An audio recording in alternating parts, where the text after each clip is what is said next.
بیوی کے لیے بھی کچھ احکامات ہیں، بیوی کی بھی کچھ ذمہ داریاں ہیں جو اسے شوہر کے حق میں پوری کرنا ہے۔ پہلی ذمہ داری یہ کہ بیوی خوشی کے ساتھ شوہر کی اطاعت کرے۔ قرآن پاک میں نیک عورتوں کی صفت یہ بتائی گئی ہے، فالصالحات قانتات، نیک عورتیں فرما بردار ہوتی ہیں، ایک طرف اللہ کی اطاعت گزار اور دوسری طرف شوہر کی اطاعت گزار۔ شوہر کی اطاعت کے بارے میں ایک حدیث میں آتا ہے، آپ صلی اللہ علیہ وسلم نے فرمایا، دو قسم کے لوگ ایسے ہیں کہ جن کی نمازیں ان کے سروں سے اوپر نہیں جاتی، ایک وہ غلام جو اپنے آقا سے بھاگ جائے جب تک کہ واپس نہ آئے، اور دوسرے وہ بیوی جو اپنے شوہر کی نافرمانی کرے جب تک کہ نافرمانی سے باز نہ آ جائے۔ یہاں تک حکم ہے کہ بیوی شوہر کے معاملے میں کسی دوسرے کی بات نہ مانے، یعنی شادی کے بعد ایک عورت جب شوہر کے گھر چلی جاتی ہے تو پھر شوہر کا حق سب سے بڑا ہو جاتا ہے۔ بعض اوقات ہمارے معاشرے میں ایک طرف شوہر کچھ کہتا ہے، دوسری طرف والدین کچھ کہتے ہیں، تیسری طرف کسی اور کا مشورہ کچھ ہوتا ہے، عورت بیچاری بیچ میں پس جاتی۔ ایسے موقع پر عورت کے لیے کیا لازم ہے، اس کی پرائرٹی کیا ہوگی کہ وہ اپنے شوہر کی بات مانے۔ عورت کی دوسری بڑی ذمہ داری اپنی آبرو اور عزت و عصمت کی حفاظت ہے۔ عورت کوئی ایسا کام نہ کرے جس سے اس کی عفت و عصمت پر کچھ حرف پائے۔ ازدواجی زندگی کی خوشی کا راز باہم ایک دوسرے پر اعتماد ہے۔ اگر کوئی بھی ایسا کام عورت کرتی ہے جس سے شوہر کے دل میں شک ہو جاتا ہے، اعتماد ختم ہو جاتا ہے، تو اس سے ازدواجی زندگی کی خوشیاں ختم ہو جاتی ہیں۔ یہ اعتماد بے حد ضروری ہے، اور اس کے لیے اپنی عزت عصمت کی خصوصی حفاظت۔ نبی صلی اللہ علیہ وسلم نے فرمایا، عورت جب 5 وقت کی نماز پڑھے، اپنی آبرو کی حفاظت کرے، اپنے شوہر کی فرما بردار رہے، تو وہ جنت کے جس دروازے سے چاہے داخل ہو جائے۔ اسی لیے شوہر کی اجازت اور مرضی کے بغیر گھر سے بھی نہیں نکلنا چاہیے۔ حضرت معاذ بن جبل کہتے ہیں کہ نبی صلی اللہ علیہ وسلم نے فرمایا، خدا پر ایمان رکھنے والی عورت کے لیے جائز نہیں کہ وہ اپنے شوہر کے گھر میں کسی ایسے کو آنے دے جس کا آنا شوہر کو پسند نہ ہو، اور ویسی صورت میں گھر سے نکلے جب اس کا نکلنا شوہر کو پسند نہ ہو۔ اطاعت کے علاوہ شوہر کو خوش رکھنا یہ بھی بے حد ضروری ہے۔ نبی صلی اللہ علیہ وسلم نے فرمایا، جس عورت نے اس حال میں انتقال کیا کہ اس کا شوہر اس سے خوش تھا تو وہ جنت میں داخل ہوگی۔ اور عموماً کسی کی خوشی کے لیے انسان اپنے جذبات کی قربانی دیتا ہے، بعض اوقات اپنی سوچ کی قربانی دیتا ہے، بعض اوقات اپنے کسی اور راحت و آرام کی قربانی دیتا ہے۔ تو ایک عورت جب اپنے شوہر کو خوش کرتی ہے تو جواباً اس کے لیے خوشی پلٹتی۔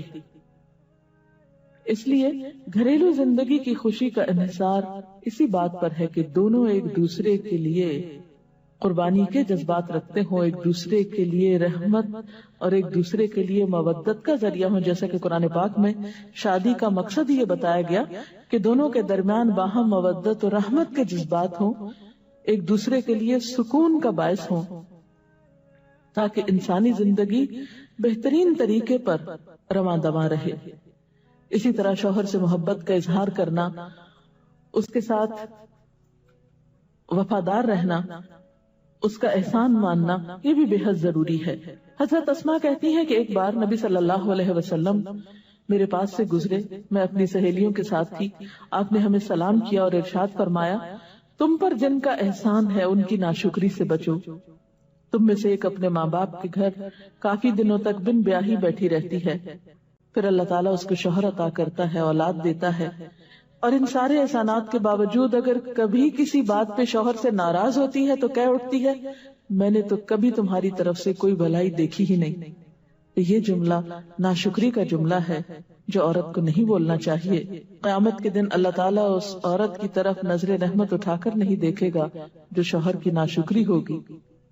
اور آخری بات یہ کہ عورت کے اوپر لازم ہے کہ وہ اپنے گھر بار، مال و اسباب اور اپنی ذمہ داریوں میں شوہر کی مددگار رہے، شوہر کی وفادار رہے۔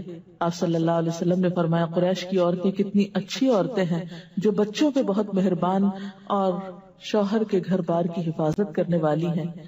آپ صلی اللہ علیہ وسلم نے ایک اچھی عورت کی خوبیاں بیان کرتے ہوئے فرمایا، مومن کے لیے خوف خدا کے بعد سب سے مفید اور باعث خیر نعمت نیک بیوی ہے۔ نیک بیوی کون سی؟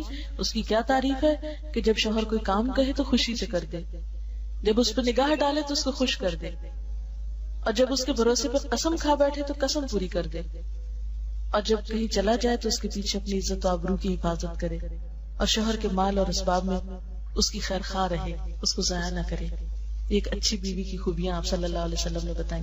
اور پھر آخری چیز صفائی ستھرائی، سلیقہ، شوہر کے لیے زیب و زینت کا اہتمام، یہ چیزیں بھی ازدواجی زندگی میں خوبصورتی پیدا کرتی ہیں، اور اس کا بھی اہتمام جو ہے پھر ایک عبادت ہو جاتا ہے۔ لیکن ہمارا حال یہ ہے کہ جب ہمیں کہیں باہر جانا ہوتا ہے تو ہم بہت اہتمام کریں گے، لیکن شوہر کے لیے بطور خاص نیت کر کے اہتمام نہیں کرنا۔ ہم یہ کہتے ہیں اس کو تو نظر ہی نہیں آتا، اس نے کبھی تعریف ہی نہیں کی، اس کو پتہ ہی نہیں میں نے کیا پہنا اور کیا نہیں پہنا، تو کس لیے پہنے؟